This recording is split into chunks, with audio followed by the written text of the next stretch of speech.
Viewers, நாங்களோட Lakshmi, நீங்க பார்த்திருக்கிறது 0 லக்ஷ்மி.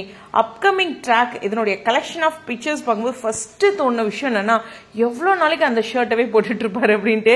ஏன்னா இந்த ஷர்ட்ல நிறைய அப்டேட்ஸ் தொடர்ந்து 2-3 நாளுக்கு மேல ஷூட்டிங் போயிருக்கு. ரொம்ப பரபரப்பான ஒரு ஷூட்டிங். ஸோ தாத்தா கூட ரொம்ப அழகா ரொம்ப அழகா இருக்காரு. இவ்வளோ பரபரப்பான ட்ராக்லயும் விஜய் ரசிக்கிறோம் பாத்தீங்களா. சரி, இந்த பேக்ரவுண்ட்லாம் பாத்தீங்கன்னா பயங்கரமா பொருட்கள்லாம் எடுத்து வச்சுட்டு அப்படிங்கிற மாதிரி இருக்கு. அதாவது செட்ல ரெடி ஆகிறதுக்கு முன்னாடி உங்க பிக்சர் கொடுத்துட்டாங்க.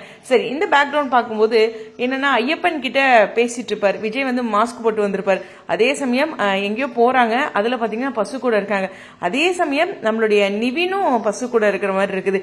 ஸோ அது மாதிரி ஒரு பயங்கர பரபரப்பான ஒரு ட்ராக். விஜய்க்கு ஒரு லைன் தெரிஞ்சிருச்சு, அது தற்கொலை கிடையாது, பசு தான் இதுல சில வேலைகள் பண்ணிருக்காங்கன்ட்டு. அதனால சரியான பதில் கொடுப்பாரு அப்படிங்கறதான். ஸோ இந்த ப்ரமோல விஜய்க்கு தெரிஞ்சதுன்னு தெரிஞ்சோடனே ஒரு சந்தோஷம் இருந்தாலும், அந்த வீடியோ ஆதாரத்தை சொதப்பிட்டாங்களா இல்லையா, என்னாச்சு அப்படிங்கிற ஒரு கேள்வியும் இருக்கதான் செய்யுது. பட் இவங்களுடைய இந்த பேக் டு பேக் அப்டேட்ஸ்ல இந்த காஸ்டியூம்லயே ஒரு 2-3 நாளைக்கு மேல ஷூட் போயிருக்கு. அது மட்டும் கவனிக்கக்கூடிய ஒரு விஷயம். ஸோ வெயிட் பண்ணி பார்ப்போம். பயங்கர பரபரப்பான ட்ராக்.